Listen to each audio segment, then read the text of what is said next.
Welcome back to The Explainer. I am so incredibly excited about our topic today because we're going to unpack this brilliant, completely custom-built anime power system called Resonance.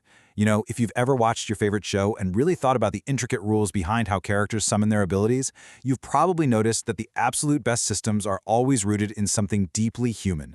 Well, today, we're exploring a universe built entirely on that exact concept, a world where human emotion is the literal, absolute foundation of all strength. We're going to break down the mechanics, the crazy cosmic scale, and the deeply personal rules of this universe. It's a wildly fascinating thought experiment, so let's just get right into it. Take a second and really think about this. What if your emotions weren't just these fleeting feelings passing through your mind? What if they were actual, tangible power? Imagine the sheer weight of profound grief, or the blinding intensity of sudden joy, not just as an internal experience, but as raw kinetic energy that could actually interact with the physical world around you. Section 1. The Core Law of Resonance. Okay, let's dive into this. To understand how a world like this actually functions, we have to establish its absolute foundation. In this universe, there are no magic wands. There are no mutant genes. Every single ounce of power originates from what a person feels. Emotion literally becomes energy, and that energy has a name. It's called resonance. Resonance is the physical manifestation of human emotion. It is neither magic nor technology. So you aren't casting a spell and you're not activating some cybernetic implant. You are taking the literal feeling right there in your chest and giving it physical form. It is raw, materialized feeling projecting straight out into reality. But where does it all go? Well, this brings us to something truly cosmic. All of this energy connects to something called the ocean of resonance. Just let the scale of that sink in for a moment. Every emotion ever felt by anyone anywhere still exists. The world is saturated with this invisible, historical weight. Nothing ever truly disappears. It all just pools into this massive, universal reservoir of human experience. And this brilliantly illustrates the continuous loop of this power. You see, power in this universe doesn't just get used up and vanish into thin air. It cycles. It starts as an emotion within you. That emotion then crystallizes into resonance. Next, you experience the release of that power into the world. But it doesn't end there. It enters circulation, flowing out into the environment, maybe washing back into the ocean, until eventually it becomes emotion again, sparking a totally new feeling in someone else. It's this beautiful, endless ecosystem of energy. Section 2. The Mechanics of Control. Now, we really need to bring this down from the cosmic scale to the intimate human level. Because, look, while there is a literal ocean of power out there, the reality of combat and survival is much, much stricter. Not everyone can just freely wield this stuff. You can't just get incredibly angry and suddenly become a master. To use resonance safely, a person must maintain strict stability across 4 distinct pillars. We call these the 4 conditions. First is the physical, your actual body. It must be resilient enough to act as a conduit.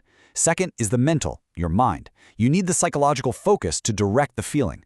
Third is the astral, your energy. This is the actual capacity of your internal reserves. And fourth is the spiritual, your identity. You absolutely must possess a profound understanding of exactly who you are. These 4 pillars have to stand together, supporting the immense weight of the power flowing through you. Which leads us to the master rule of this universe. So, the crucial point is, your weakest condition is your true power. This completely shifts the entire paradigm of combat. Think about it. You could have the physical strength of a titan and an absolute ocean of astral energy. But if your mental state is fragile, if your mind cracks under the pressure, then your overall power is capped at the exact level of that mental fragility. You are only ever as strong as your most vulnerable pillar. Section 3. The Spectrum of States.